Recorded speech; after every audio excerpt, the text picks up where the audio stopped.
My name is Vrax, and I've been a fitness instructor at the Galactic Athletic Institute for 12 cycles. I've trained warriors from Kepler 442, endurance runners from the methane clouds of Titan, and even a 3-ton Grolvian who could bench press a shuttle. I thought I'd seen everything. I was wrong. The Death Wish Circuit, as we affectionately call it, occupies the entire lower level of our facility.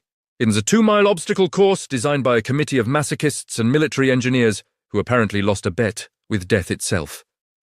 We're talking anti-gravity chambers that scramble your inner ear, electrical fields calibrated to stop a charging rhino beast, crushing pistons that operate on random timers, and temperature zones that swing from Arctic freeze to volcanic inferno in 30-second intervals. It's killed 17 beings. 17 certified athletes from across the galaxy, all of whom signed very thorough waivers that our legal team spent 6 months perfecting. We keep the course running because, technically, it's still a functioning training facility. Also, the insurance payout from shutting it down would bankrupt 3 solar systems. Mostly, nobody uses it. The smart ones take one look at the warning holograms and back away slowly. The dumb ones usually make it about 45 seconds before triggering the emergency extraction protocol. So when this human walked into my office on a Tuesday morning wearing something called cargo shorts and a shirt that read, "No pain, no gain," I figured he was lost. "Hi there," he said, extending one of his weird 5-fingered appendages. "Marcus Webb, I'm here about the Advanced Endurance Facility." I blinked at him with both sets of eyelids. "The what now?" "The Death Wish Circuit." He pulled out a datapad. "Says here it's available for certified athletes. I'd like to book it for daily morning sessions, if that works for you." I laughed. All 4 of my lungs joined in, creating a wheezing harmony that usually intimidates most species. Marcus just stood there, smiling with that unsettling number of teeth humans have. "You realize," I said, pulling up the holographic display, "that this course has a mortality rate of approximately 32%? "Oh, sure," Marcus said, nodding. "I read the reviews. Sounds perfect." "Perfect for what exactly? Elaborate suicide?" "For conditioning." He said this like it was the most obvious thing in the universe. "I've got an ultra-death marathon coming up in 6 months. Need to keep my training consistent while I'm stationed here." I stared at him. He stared back, still smiling. "Let me get this straight," I said slowly. "You want to use the facility that's killed 17 beings as your morning jog?" "Well, yeah, if that's cool with you." It was not cool with me. It was the opposite of cool. It was whatever temperature the heat death of the universe would be. But here's the thing about bureaucracy in a multi-species organization. Once someone has the proper credentials and signs the proper forms, you legally cannot refuse them based on your personal assessment of their sanity. Marcus had credentials, very official ones. I pulled up the waiver system with my lower left hand, while my upper right hand started stress-grooming my cranial scales. This was going to be a very long morning. The standard liability package for the Death Wish Circuit is 47 pages long. I've seen beings take 3 hours to read through it, and that's with translation software. Marcus scrolled through the entire thing in about 90 seconds. Cool, he said, tapping the signature pad without even slowing down. Standard stuff. Standard? My voice cracked. Did you see page 19? The one about potential dismemberment? Oh yeah, saw that. I had to sign something similar for my last Tough Mudder event. He handed back the datapad. Where do I change? I was not ready to let this go. I pulled up the facility's historical footage, projecting a 3-dimensional highlight reel of failures above my desk. This, I said, pointing to a massive bipedal creature with tusks, is Thornak the Mighty, 7 feet tall, 400 pounds of pure muscle, champion wrestler from the Andromeda Circuit. The footage showed Thornak entering the course with confident swagger. At the 20-second mark, he hit the gravity flip chamber and immediately vomited. At 30 seconds, the crushing pistons activated, and he was screaming for extraction. He lasted 30 seconds, I said. 30 seconds. Marcus leaned forward, squinting at the display. Is that the part where the walls spin? Oh man, that looks fun. Fun, he said, fun. I switched to another recording. Zephina of the Swift Talons, 6-legged apex predator. reflexes faster than any species on record. The footage showed an elegant insectoid being practically flying through the first obstacles. Then she hit the electrical grid section. All 6 legs locked up simultaneously, and she face-planted into a wall at full speed. The medical team had to reconstruct 3 of her legs. She broke every single leg, I emphasized. Yeah, but she made it pretty far, though, Marcus said, nodding appreciatively. Good form on that jump at the beginning. I cycled through 7 more examples. Each one ended in medical evacuation, emergency teleportation, or, in 2 cases, closed casket ceremonies. Marcus watched them all with the enthusiasm of someone watching cooking videos.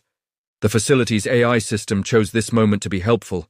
"Good morning, Marcus Webb," Janet's cheerful voice announced from the speakers. "Welcome to the Galactic Athletic Institute. Please be advised that the Death Wish circuit has a current safety rating of 4.2 out of 100. Historical data indicates a 94% injury rate and a 32% fatality rate. Have a wonderful workout." "Thanks, Janet," Marcus said. "You are welcome. Please note that your species has never attempted this course before. Estimated survival time based on human physiological data, 12 seconds. Good luck." I grabbed Marcus by his fragile little shoulders. "Did you hear that? 12 seconds. The computer, which has assessed every species in the known galaxy, gives you 12 seconds. Marcus patted one of my hands. "Brother, I've done burpees until I passed out. I've run marathons in the Sahara Desert. I once did a Spartan race with a stress fracture in my foot." He said these words like they should mean something. They didn't, but they sounded ominous. "I'll be fine." "What?" I asked slowly. "Is a burpee?" "Oh, it's this exercise where you drop down, do a push-up, jump back up and repeat until you hate yourself. And you do this voluntarily?" "Well, yeah. How else are you supposed to build endurance?" I didn't have an answer for that, mostly because every fiber of my being was screaming that this human had a death wish that made the circuit's nickname seem understated. "Fine," I said, all forearms raised in defeat. "But I'm watching from the control booth, and the second anything goes wrong, I'm hitting the emergency extraction." "Fair enough," Marcus said, still smiling. "Mind if I do a quick warm-up first?" "A warm-up? For the death trap?" "Yeah, don't want to pull anything."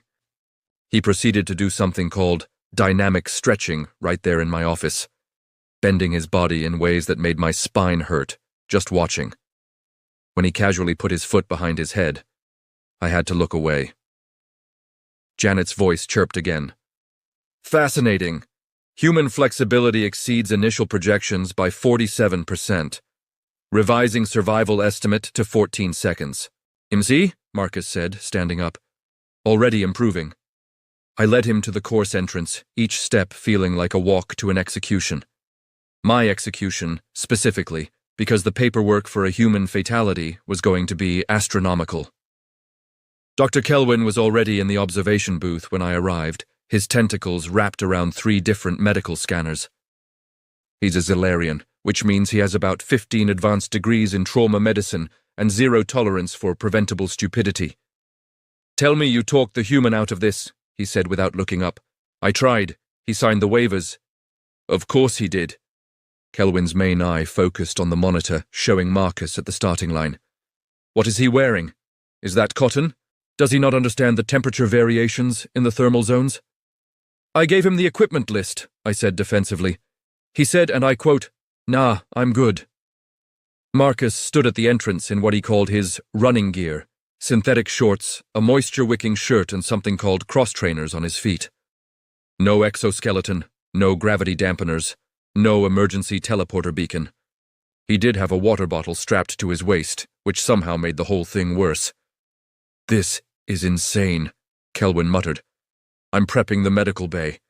Start recording for the inevitable inquiry." I activated the course and leaned into the microphone. "Marcus, you have one last chance to back out. No shame in it." His voice came through the speakers. "All good, Vrax. Let's do this." I pressed the activation button and immediately regretted every life choice that led to this moment. The course started with the rotation corridor, a 100-meter tunnel where the walls, floor, and ceiling rotate independently at random intervals. Most beings lose their spatial orientation in seconds. Marcus jogged into it like he was entering a shopping mall. The walls started spinning. Marcus adjusted his gait, running slightly sideways to compensate. When the floor inverted, he just transitioned into what he called a bear crawl. He was humming something. The human was humming. "Impossible," Kelvin whispered. His inner ear should be completely scrambled. Maybe humans don't have inner ears? They have too. I checked. Marcus emerged from the rotation corridor 90 seconds later, completely upright, not even breathing hard. Janet's voice announced, "New species record for rotation corridor, 1 minute 32 seconds. Previous record, 4 minutes 17 seconds. Species, graviton-adapted swimmers." "Okay," I said, all four of my hands gripping the console. "The next part is the electrical grid. Maybe that'll stop him." The electrical grid is exactly what it sounds like. A room crisscrossed with energy beams calibrated to incapacitate most species on contact. The safe path changes every 30 seconds, and you have to be fast enough to cross before the pattern resets. Marcus studied the grid for approximately 3 seconds, then started moving. He ducked, jumped, twisted, and rolled through gaps I could barely see on the monitor. At one point, he grabbed one of the support bars, swung his entire body sideways to avoid 3 beams simultaneously, then dropped into a slide that took him under the final barrier. "Did he just parkour through the electrical grid?" Kelvin asked, his voice hollow. "I don't know what parkour is, but yes, probably." Marcus popped up on the other side, checked his wrist device, and nodded to himself. "Good time," he said. The crushing pistons were next. These are 30 hydraulic presses that activate on irregular intervals, designed to test reaction speed and predictive movement. They exert enough force to flatten a cargo container. Marcus approached them at a steady jog.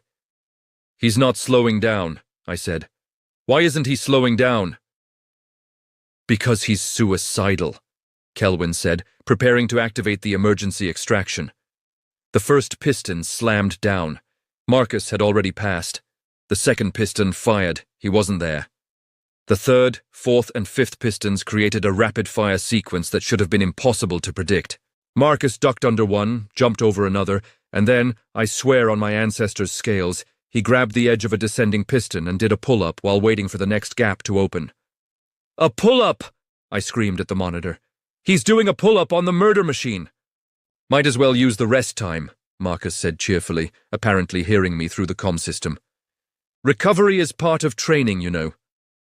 He completed 3 pull-ups before the pattern reset, then continued through the remaining pistons like they were a minor inconvenience.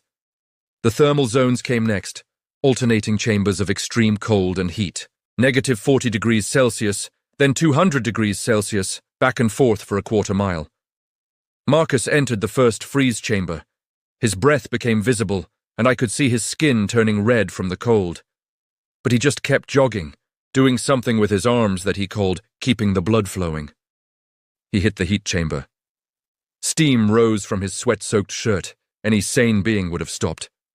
Marcus just unzipped a pocket and pulled out something called electrolyte gel, squeezed it into his mouth, and continued. "His core temperature should be critical," Kelvin said, staring at the biometric readouts. "But it's barely elevated. How is that possible?" "I don't know. I don't understand any of this." Marcus finished the thermal zones, 18 minutes after starting the course. The record was 43 minutes, held by a crystalline species that doesn't actually feel temperature. He stopped in the safe zone, did some stretches, took a drink from his water bottle, and looked up at the observation camera. "Hey Vrax," he called out. "This is great. Same time tomorrow?" My worldview cracked like a dropped egg. Everything I thought I knew about physical limitations, pain tolerance, and survival instincts was suddenly wrong. "Sure," I heard myself say. "Same time tomorrow." Kelvin just stared at me. "We're all going to die," he said. "Yeah," I agreed. "Probably." By day 3, I'd stopped having stress-induced nightmares about filling out death certificates, mostly because the reality had become so absurd that my subconscious couldn't compete. Marcus completed the full circuit on day 1 in 47 minutes. Day 2, he did it in 41 minutes. On day 3, he showed up with a weighted vest. "What?" I asked, pointing at the bulky contraption strapped to his chest. Is that? Oh, this? 20-kilo weight vest. The course is getting too easy, so I figured I'd add some resistance training. Too easy.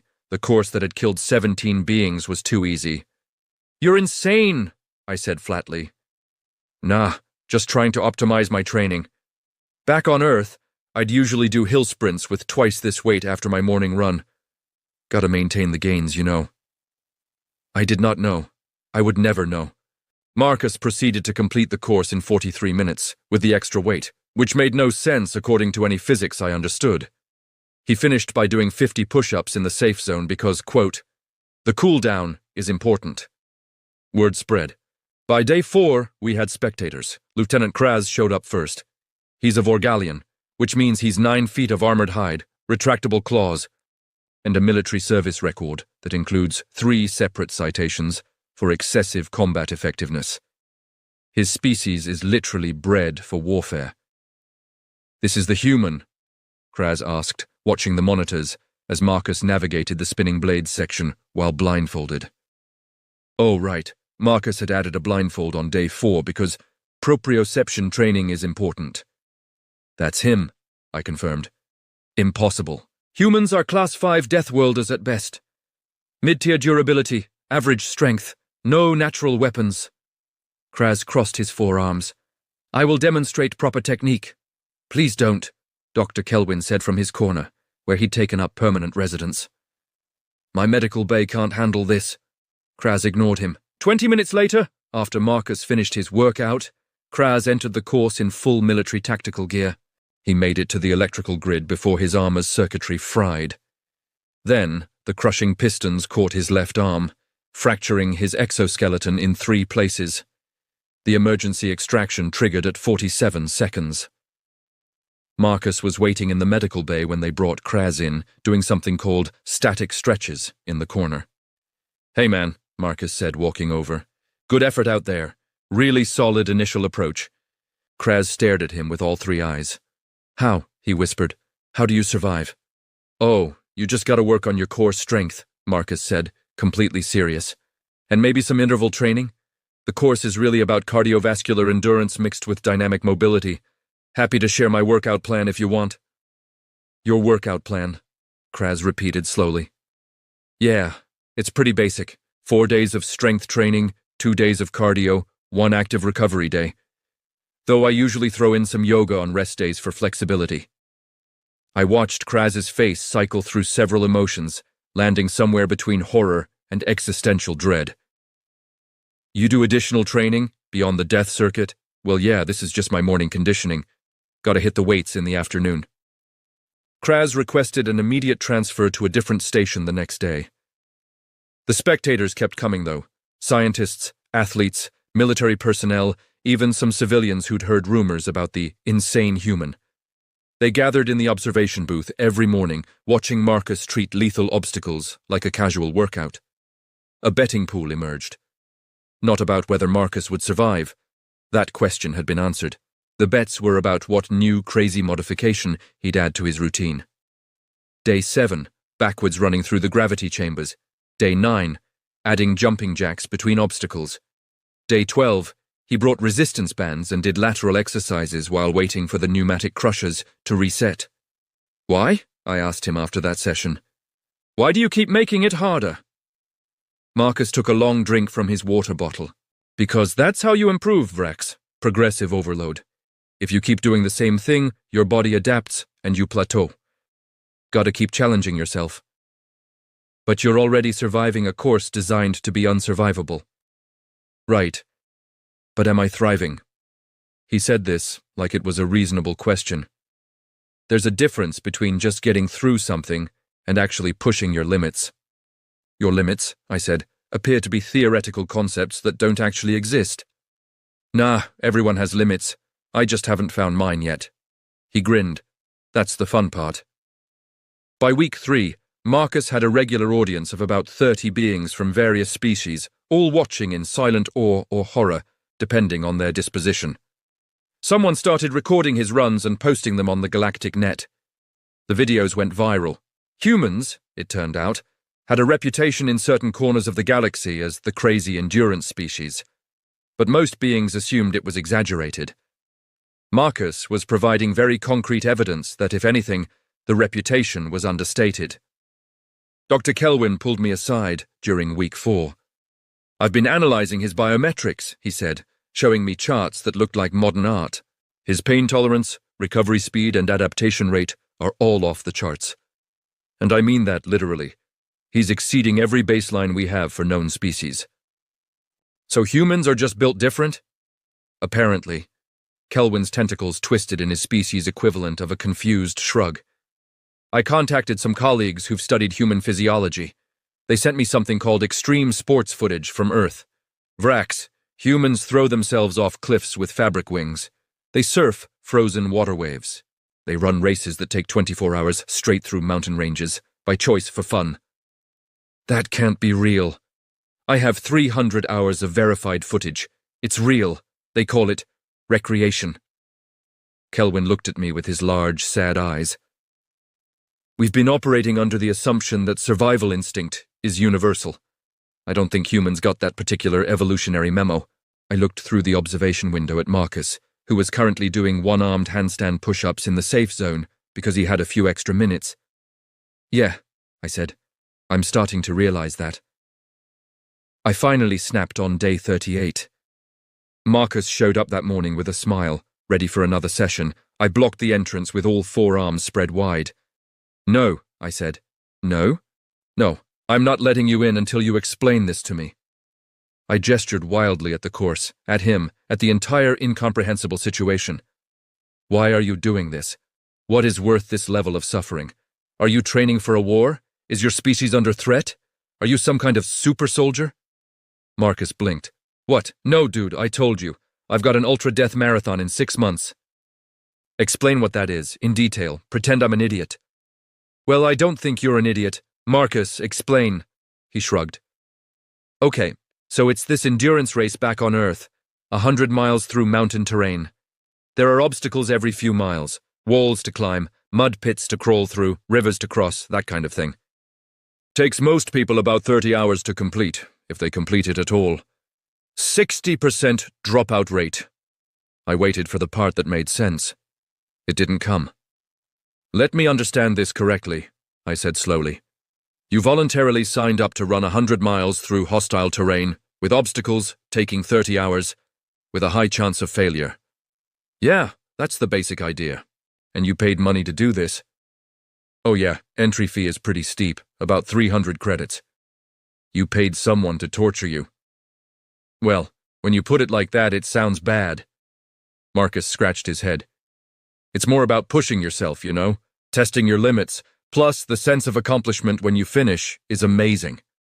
"The sense of accomplishment," I repeated. "From surviving something you didn't have to do." "Exactly, you get it.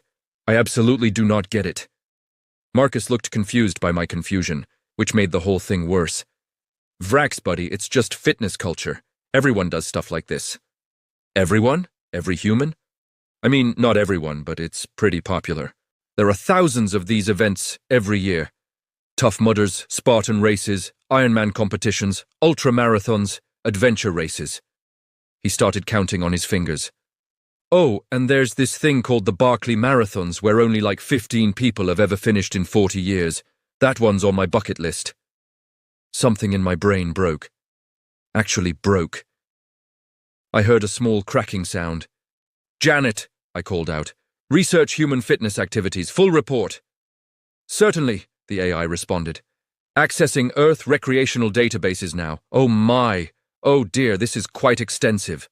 The holographic display filled with images and videos. Humans running through mud while being electrocuted, voluntarily. Humans carrying logs up mountains. Humans doing something called CrossFit that looked like organized self-harm. Humans running in deserts where the temperature exceeded 50 degrees Celsius. Humans swimming in frozen lakes.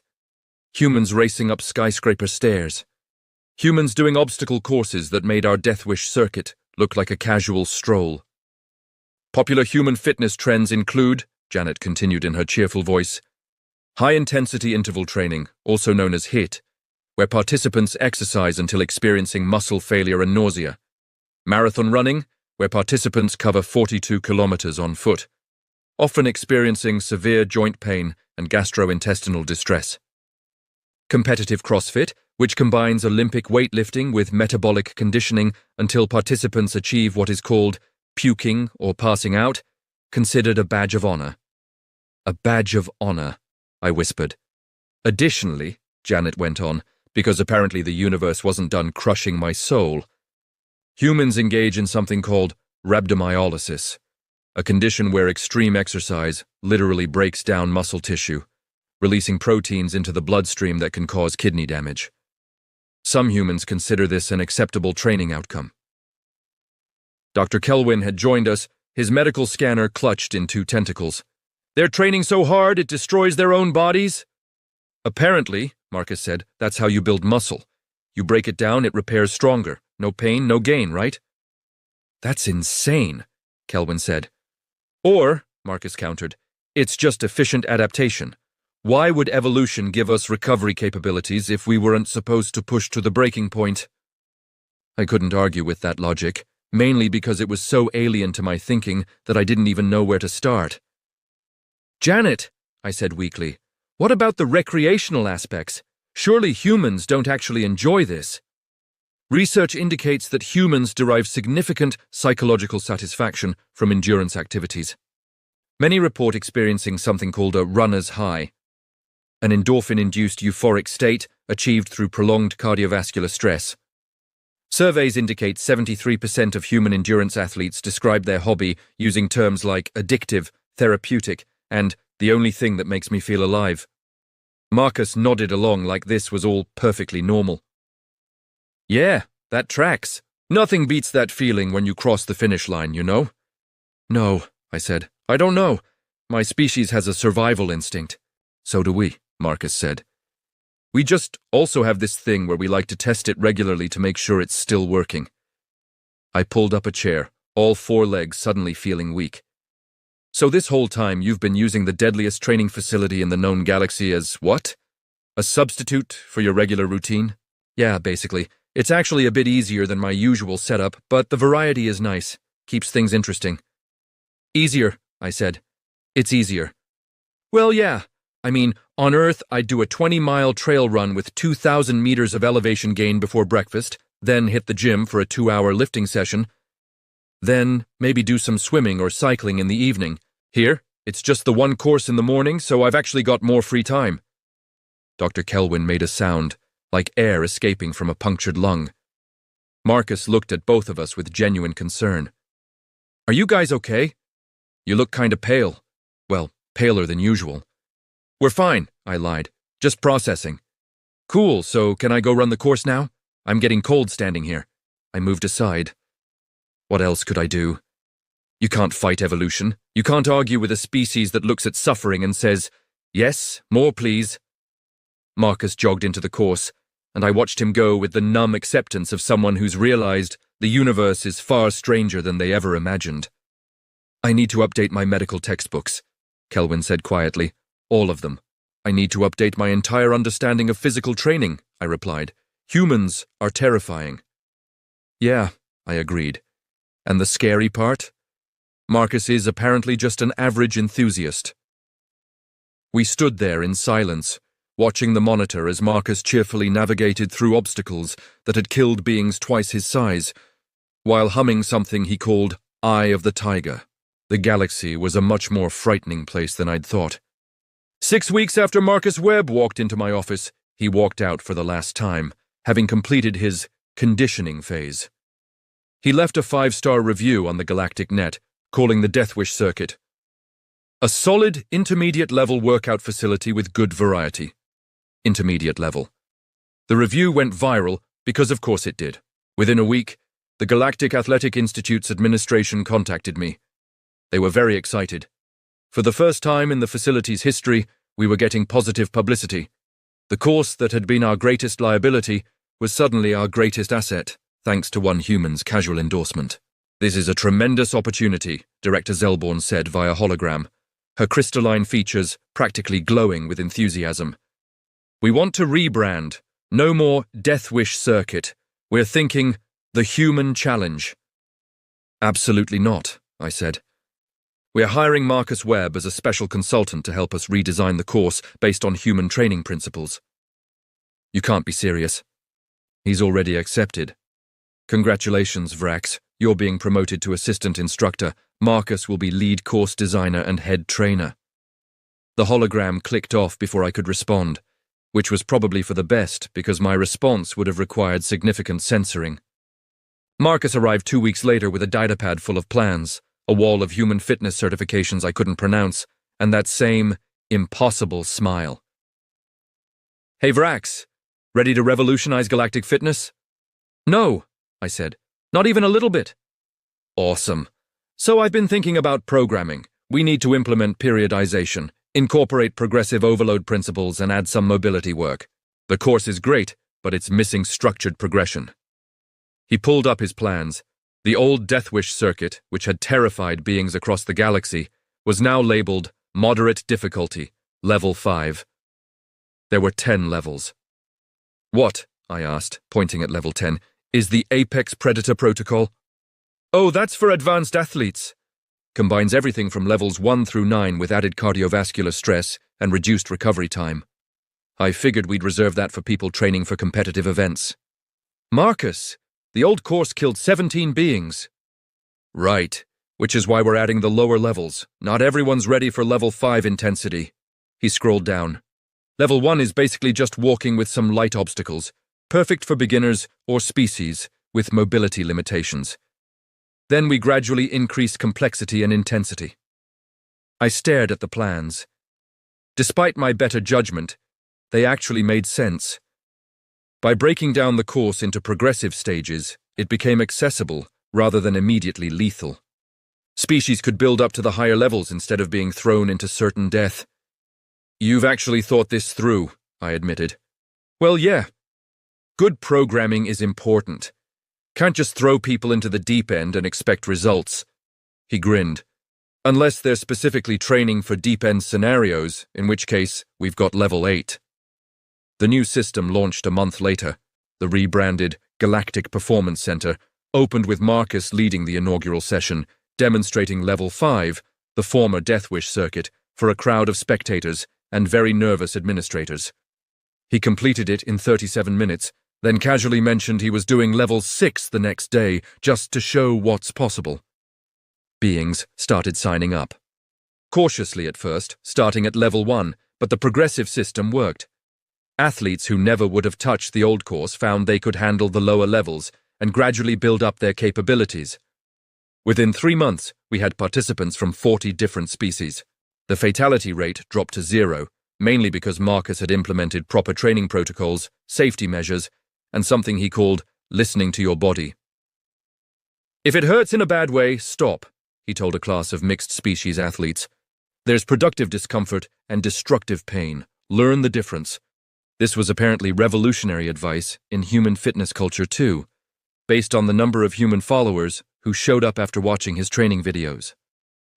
I found myself actually learning from him.